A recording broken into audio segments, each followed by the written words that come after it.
5वां अध्याय श्री नारद जी के उपदेश से दक्ष पुत्रों की विरक्ति तथा नारद जी को दक्ष का शाप। श्री सुखदेव जी कहते हैं, परीक्षित, भगवान के शक्ति संचार से दक्ष प्रजापति परम समर्थ हो गए।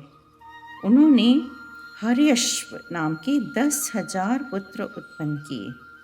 राजन, दक्ष के ये सभी पुत्र एक आचरण और एक स्वभाव के थे। जब उनके पिता दक्ष ने उन्हें संतान उत्पन्न करने की आज्ञा दी, तब वे तपस्या करने के विचार से पश्चिम दिशा की ओर गए। पश्चिम दिशा में सिंधु नदी और समुद्र के संगम पर नारायणसर नाम का एक महान तीर्थ है। बड़े बड़े मुनि और सिद्ध पुरुष वहाँ निवास करते हैं। नारायणसर में स्नान करते ही हर शवों के अंतःकरण शुद्ध हो गए। वहाँ उनकी बुद्धि भागवत धर्म में लग गई।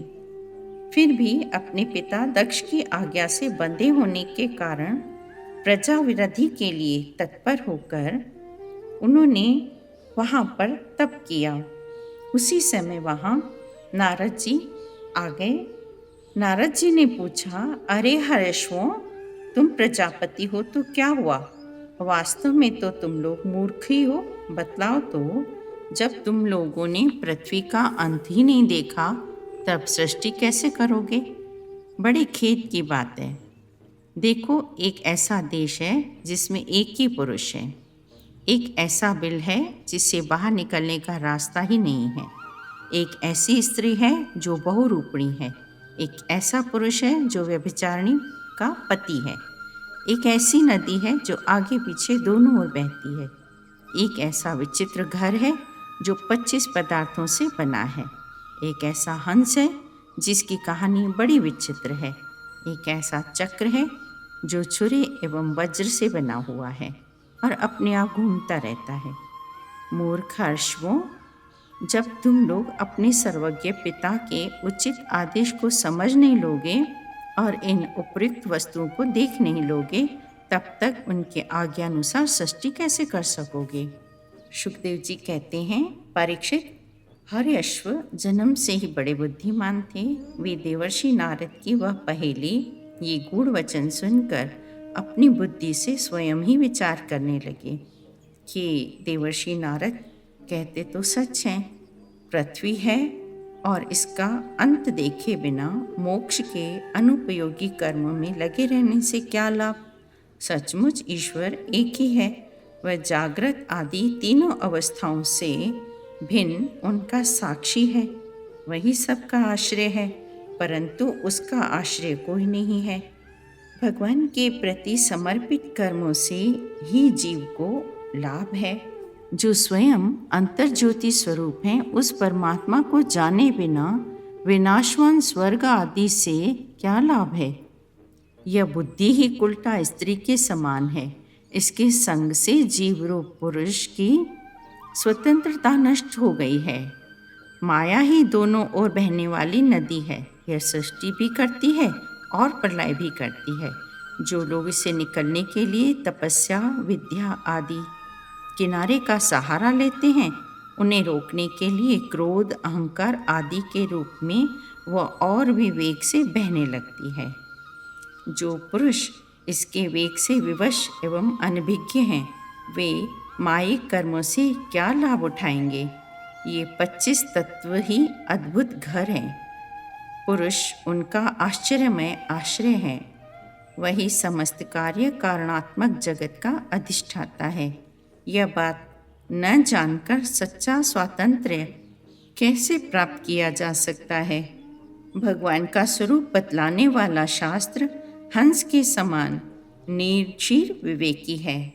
वह बंधन और मोक्ष को, चेतन और जड़ को अलग अलग करके दिखा देता है। ऐसा आध्यात्म शास्त्र रूप हंस का आश्रय छोड़कर यह काल ही एक चक्र है। यह निरंतर घूमता रहता है। इसकी धार छुरे और वज्र के समान तीखी है और यह सारे जगत को अपनी ओर खींच रहा है। इसको रोकने वाला कोई नहीं है। यह परम स्वतंत्र है।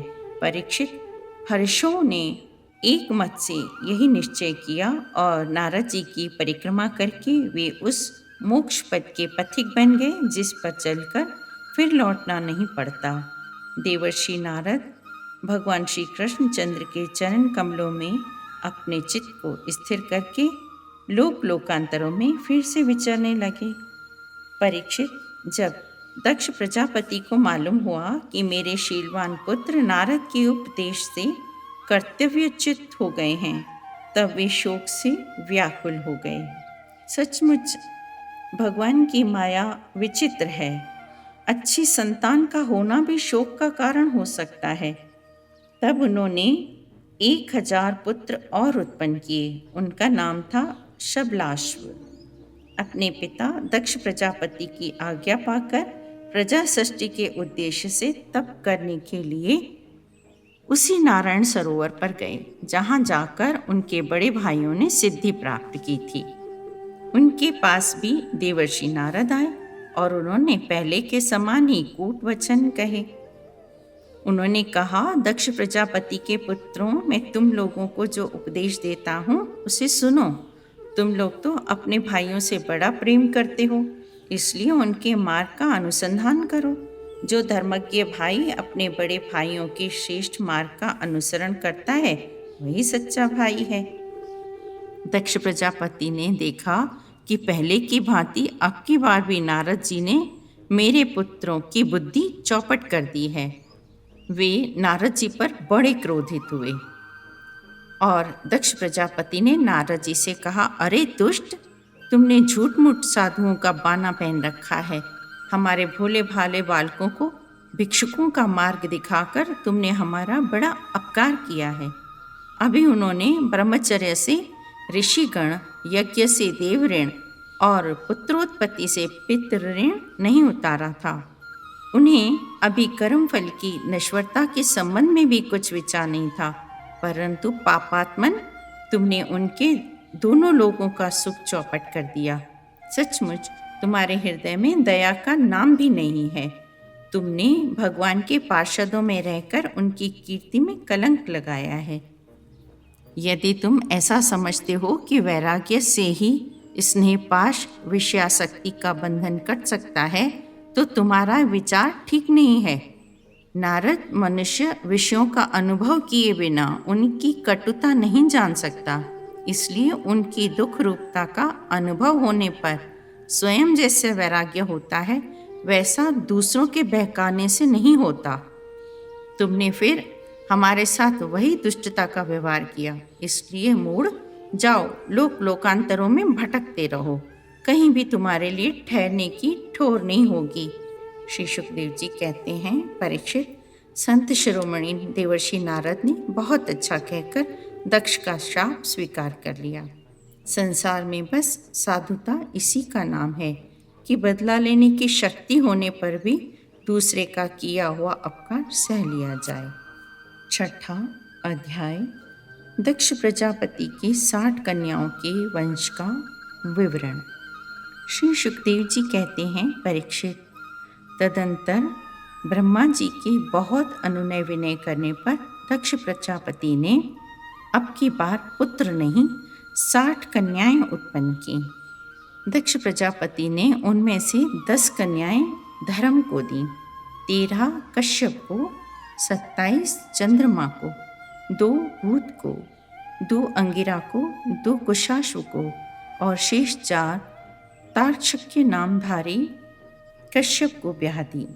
परीक्षित, इन दक्ष कन्याओं की वंश परंपरा तीनों लोकों में फैली हुई है।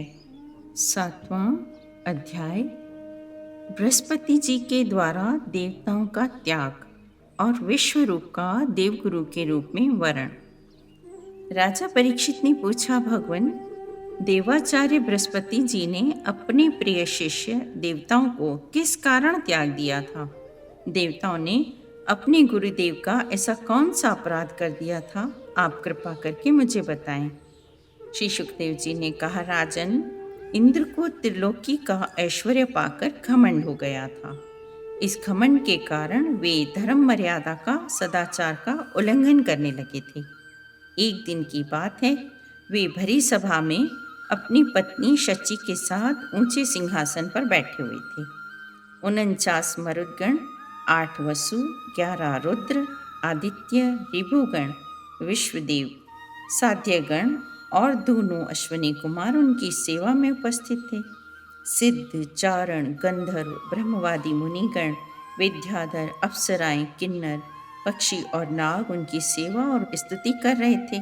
सब ओर ललित स्वर से देवराज इंद्र की कीर्ति का गान हो रहा था। ऊपर की ओर चंद्रमा मंडल के समान सुंदर श्वेत छत्र शोभायमान था। इसी समय देवराज इंद्र और समस्त देवताओं के परम आचार्य बृहस्पति जी वहां आए। उन्हें सुर असुर सभी नमस्कार करते हैं। इंद्र ने देख लिया कि वे सभा में आए हैं, परंतु वे ना तो खड़े हुए और न आसन आदि देकर गुरु का सत्कार ही किया। यहाँ तक कि वे अपने आसन से हिले डुले तक नहीं। त्रिकालदर्शी समर्थ बृहस्पति जी ने देखा कि यह ऐश्वर्य मद का दोष है। बस वे झटपट वहां से निकलकर चुपचाप अपने घर चले आए। परीक्षित, उसी समय देवराज इंद्र को चेत हुआ। वे समझ गए कि मैंने अपने गुरुदेव की अवहेलना की है। वे भरी सभा में स्वयं ही अपनी निंदा करने लगे। हाय, बड़े खेद की बात है कि भरी सभा में मूर्खतावश मैंने ऐश्वर्य के नशे में चूर होकर अपने गुरुदेव का तिरस्कार कर दिया। सचमुच मेरा यह कर्म अत्यंत निंदनीय है। भला कौन विवेकी पुरुष इस स्वर्ग की राजलक्ष्मी को पाने की इच्छा करेगा? देखो तो सही, आज इसी ने मुझ देवराज को भी असुरों के भाव से भर दिया है। मैंने बड़ी शठता की। अब मैं उनके चरणों में अपना माथा टेक कर उन्हें मनाऊंगा। परीक्षित, देवराज इंद्र इस प्रकार सोच ही रहे थे कि भगवान बृहस्पति जी अपने घर से निकलकर योग बल से अंतर्ध्यान हो गए। देवराज इंद्र ने अपने गुरुदेव को बहुत ढूंढवाया, परंतु उनका कहीं पता न चला। तब वे गुरु के बिना अपने को सुरक्षित न समझकर देवताओं के साथ अपनी बुद्धि के अनुसार स्वर्ग की रक्षा का उपाय सोचने लगे, परंतु वे कुछ भी सोच न सके। उनका चित्त अशांति बना रहा। स्वयंभू एवं समर्थ ब्रह्मा जी ने देखा कि देवताओं की तो सचमुच बड़ी दुर्दशा हो रही है, अतः उनका हृदय अत्यंत करुणा से भर गया। वे देवताओं को धीरज बंधाते हुए कहने लगे, देवताओं, यह बड़ी खेद की बात है। सचमुच तुम लोगों ने बहुत बुरा काम किया है। तुम लोगों ने ऐश्वर्य के मद से अंधे होकर ब्रह्मज्ञानी, वेदज्ञ एवं संयमी ब्राह्मण का सत्कार नहीं किया। देवताओं, तुम्हारी उसी नीति का यह फल है कि आज समृद्धशाली होने पर भी तुम्हें अपने निर्बल शत्रुओं के सामने नीचा देखना पड़ रहा है। अब तुम लोग शीघ्र ही त्वष्टा के पुत्र विश्वरूप के पास जाओ और उन्हीं की सेवा करो।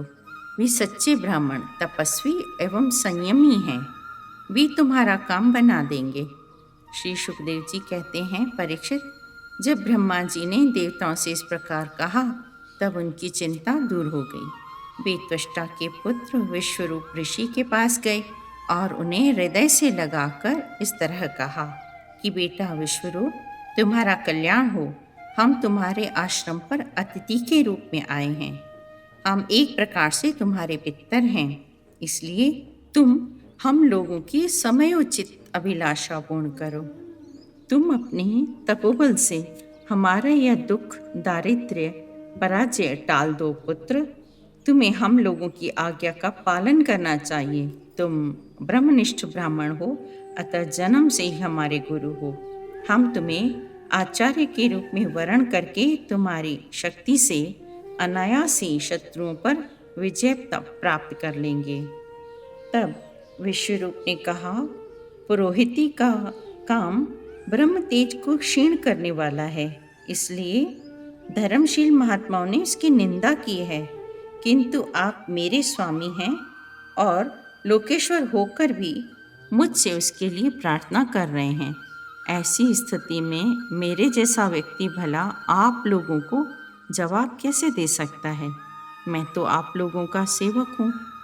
लोकपालों, जब मेरी जीविका चल ही रही है, तब मैं पुरोहिती की निंदनीय वृत्ति क्यों करूं? उससे तो केवल वे ही लोग प्रसन्न होते हैं जिनकी बुद्धि बिगड़ गई है। जो काम आप लोग मुझसे कराना चाहते हैं वह निंदनीय है। फिर भी मैं आपके काम से मुंह नहीं मोड़ सकता, क्योंकि आप लोगों की मांग ही कितनी है। इसलिए आप लोगों का मनोरथ मैं तन मन धन से पूरा करूँगा। श्री सुखदेव जी कहते हैं, परीक्षित विश्वरूप बड़े तपस्वी थे। देवताओं से ऐसी प्रतिज्ञा करके उनके वरण करने पर वे बड़ी लगन के साथ उनकी पुरोहिती करने लगे। यद्यपि शुक्राचार्य ने अपनी नीति बल से असुरों की संपत्ति छीन ली थी, फिर भी समर्थ विश्वरूप ने वैष्णवी विद्या के प्रभाव से उनसे वह संपत्ति छीनकर देवराज इंद्र को दिला दी। राजन, जिस विद्या से सुरक्षित होकर इंद्र ने असुरों की सेना पर विजय प्राप्त की थी, उसका उदार बुद्धि विश्वरूप ने ही उन्हें उपदेश किया था। 8वां अध्याय, नारायण कवच का उपदेश।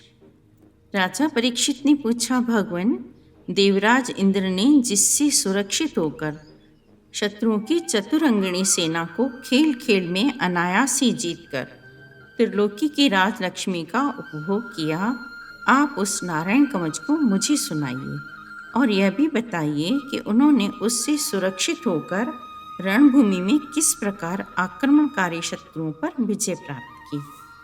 श्री सुखदेव जी ने कहा, परीक्षित, जब देवताओं ने विश्वरूप को पुरोहित बना लिया, तब देवराज इंद्र के प्रश्न करने पर विश्वरूप ने उन्हें नारायण कवच का उपदेश किया। तुम एकाग्र चित्त से उसका श्रवण करो। विश्वरूप ने कहा, देवराज इंद्र, भय का अवसर उपस्थित होने पर नारायण कवच धारण करके अपने शरीर की रक्षा कर लेनी चाहिए। उसकी विधि यह है कि पहले हाथ पैर धोकर आचमन करें, फिर हाथ से कुश की पवित्री धारण करके उत्तर मुंह होकर बैठ जाएं। उसके बाद कवच धारण पर्यंत और कुछ न बोलने का निश्चय करके पवित्रता से ओम नमो नारायण और ओम नमो भगवते वासुदेवाय इन मंत्रों के द्वारा हृदय आदि अंगन्यास तथा अंगुष्ठान आदि कर न्यास करें। पहले ओम नमो नारायण इस अष्टाक्षर मंत्र के ओम आदि 8 अक्षरों का क्रमशः पैरों, घुटनों, जांघों, पेट, हृदय, वक्षस्थल, मुख और सिर में न्यास करें, अथवा पूर्वोक्त मंत्र के मकार से लेकर ओंकार पर्यंत 8 अक्षरों का सिर से आरंभ करके उन्हीं 8 अंगों में विपरीत क्रम से न्यास करें। उसके बाद ओम नमो भगवते वासुदेवाय इस 12 अक्षर मंत्र के ओम आदि 12 अक्षरों का दाईं तर्जनी से बाईं तर्जनी तक दोनों हाथ की 8 उंगलियों और दोनों अंगूठों की 2-2 गांठों में न्यास करें। फिर ओम विष्णवे नमः इस मंत्र के पहले अक्षर ओम का हृदय में, वे का ब्रह्मरंध्र में, श का भौहों के बीच में, ण का चोटी में, वे का दोनों नेत्रों में और न का शरीर की सब गांठों में न्यास करें। तदंतर ओम अस्त्राय फट कहकर दिग्बंध करें। इस प्रकार न्यास करने से इस विधि को जानने वाला पुरुष मंत्र स्वरूप हो जाता है। इसके बाद समग्र ऐश्वर्य, धर्म, यश, लक्ष्मी, ज्ञान और वैराग्य से परिपूर्ण इष्ट देव भगवान का ध्यान करें और अपने को ही तद्रूप ही चिंतन करें। तत्पश्चात विद्या, तेज और तप स्वरूप इस कवच का पाठ करें। भगवान श्री हरि गरुड़ जी की पीठ पर अपने चरण कमल रखे हुए हैं। अणिम आदि 8 सिद्धियां उनकी सेवा कर रही हैं। 8 हाथों में शंख, चक्र, ढाल, तलवार, गदा, बाण, धनुष और पाश धारण किए हुए हैं। वे ही ओंकार स्वरूप प्रभु सब प्रकार से सब ओर से मेरी रक्षा करें। मत्स्य मूर्ति भगवान जल के भीतर जल जंतुओं से और वरुण के पाश से मेरी रक्षा करें। माया से ब्रह्मचारी का रूप धारण करने वाले वामन भगवान, स्थल और विश्व रूप श्री त्रिविक्रम भगवान आकाश में मेरी रक्षा करें।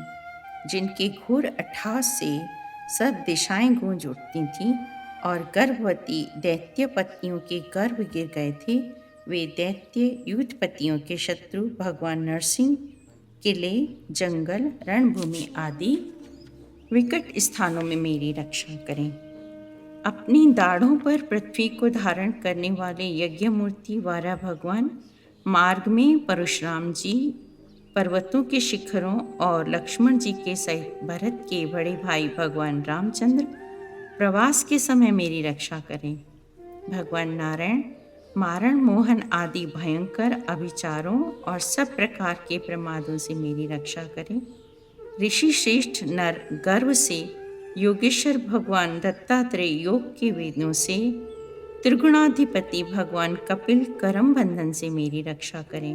परम ऋषि सनंद कुमार कामदेव से, हयग्रीव भगवान मार्ग में चलते समय देव मूर्तियों को नमस्कार आदि न करने के अपराध से, देवर्षि नारद सेवा अपराधों से और भगवान कच्छप सब प्रकार के नरकों से मेरी रक्षा करें।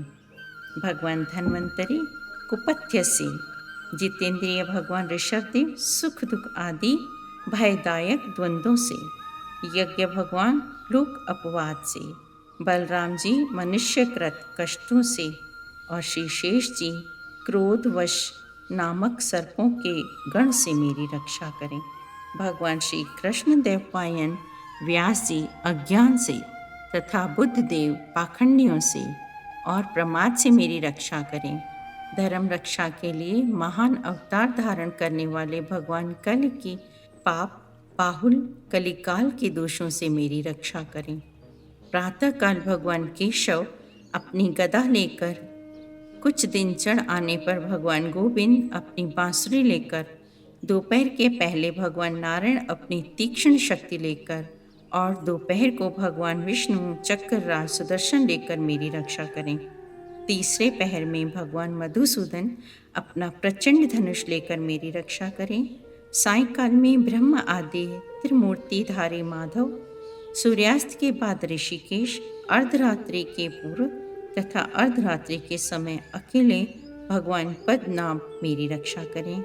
रात्रि के पिछले पहर में श्री वत्सलांछन श्री हरि, उषा काल में खड्गधारी भगवान जनार्दन, सूर्योदय से पूर्व श्री दामोदर और संपूर्ण संध्याओं में काल मूर्ति भगवान विश्वेश्वर मेरी रक्षा करें। सुदर्शन, आपका आकार चक्र रथ के पहिए की तरह है। आपके किनारे का भाग प्रलयकालीन अग्नि के समान है, अत्यंत तीव्र है। आप भगवान की प्रेरणा से सब ओर घूमते रहते हैं। जैसे आग वायु की सहायता से सूखे घास फूस को जला डालती है, वैसे ही आप हमारी शत्रु सेना को शीघ्र से शीघ्र जला दीजिए, जला दीजिए।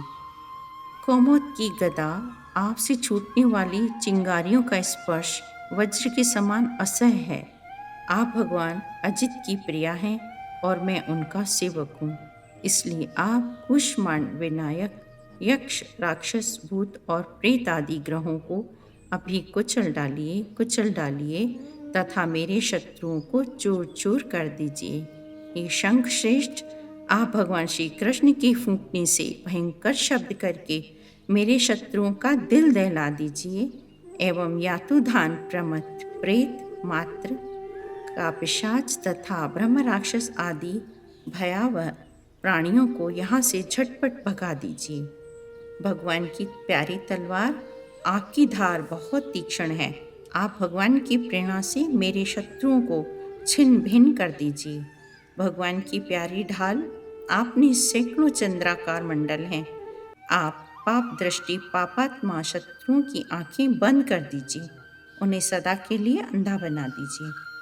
सूर्य आदि ग्रह, धूमकेतु आदि केतु, दुष्ट मनुष्य, सर्प आदि रेंगने वाले जंतु, दाढ़ों वाले हिंसक पशु, भूत प्रेत आदि पापी प्राणियों से हमें जो जो भय हों और जो जो हमारे मंगल के विरोधी हों, वे सभी भगवान के नाम, रूप तथा आयुधों का कीर्तन करने से तत्काल नष्ट हो जाएं। बृहद रथंतर आदि सामवेदीय स्त्रोतों से जिनकी स्तुति की जाती है वे वेद मूर्ति भगवान गरुड़ और विश्वक्सेन जी अपने नामोच्चारण के प्रभाव से हमें सब प्रकार की विपत्तियों से बचाएं। श्री हरि के नाम रूप वाहन आयुध और श्रेष्ठ पार्षद हमारी बुद्धि इंद्रिय मन और प्राणों को सब प्रकार की आपत्तियों से बचाएं। जितना भी कार्य अथवा कारण रूप जगत है वह वास्तव में भगवान ही है। इस सत्य के प्रभाव से हमारे सारे उपद्रव नष्ट हो जाएं। जो लोग ब्रह्म और आत्मा की एकता का अनुभव कर चुके हैं उनकी दृष्टि में भगवान का स्वरूप समस्त विकल्पों भेदों से रहित है। फिर भी वे अपनी माया शक्ति के द्वारा भूषण आयुध और रूप नामक शक्तियों को धारण करते हैं। यह बात निश्चित रूप से सत्य है। इस कारण सर्वज्ञ सर्वव्यापक भगवान श्री हरि सदा सर्वत्र सब स्वरूपों से हमारी रक्षा करें। जो अपने भयंकर अट्टहास से सब लोगों के भय को भगा देते हैं और अपने तेज से सबका तेज ग्रस लेते हैं, वे भगवान नरसिंह दिशा विदिशा में नीचे ऊपर बाहर भीतर सब ओर से हमारी रक्षा करें। देवराज इंद्र, मैंने तुम्हें यह नारायण कवच सुना दिया। इस कवच से तुम अपने को सुरक्षित कर लो, बस फिर तुम अनायासी सब दैत्यों को जीत लोगे। इस नारायण कवच को धारण करने वाला पुरुष जिसको भी अपने नेत्रों से देख लेता है अथवा पैर से छू लेता है वह तत्काल समस्त भयों से मुक्त हो जाता है। जो इस वैष्णवी विद्या को धारण कर लेता है उसे राजा डाकू प्रेत पिशाच आदि बाघ आदि हिंसक पशुओं से भी किसी प्रकार का भय नहीं होता। देवराज, प्राचीन काल की बात है, एक कौशिक गोत्री ब्राह्मण ने इस विद्या को धारण करके योग धारणा से अपना शरीर मरुभूमि में त्याग दिया। जहाँ उस ब्राह्मण का शरीर पड़ा था उसके ऊपर से एक दिन गंधर्वराज चित्ररथ अपनी स्त्रियों के साथ विमान पर बैठकर निकले। वहाँ आते ही वे नीचे की ओर सिर किए विमान सहित आकाश से पृथ्वी पर गिर पड़े। इस घटना से उनके आश्चर्य की सीमा न रही। जब उन्हें वाल्खिल्य मुनियों ने बताया कि यह नारायण कवच धारण करने का प्रभाव है, तब उन्होंने उस ब्राह्मण देवता की हड्डियों को ले जाकर पूर्व वाहिनी सरस्वती नदी में प्रवाहित कर दिया और फिर स्नान करके वे अपने लोक को गए।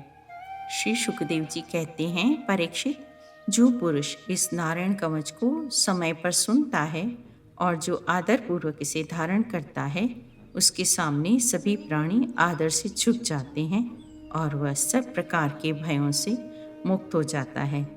परीक्षित, शतक्रतु इंद्र ने आचार्य विश्वरूप जी से यह वैष्णवी विद्या प्राप्त करके रणभूमि में असुरों को जीत लिया। ओम नमो भगवते वासुदेवाय।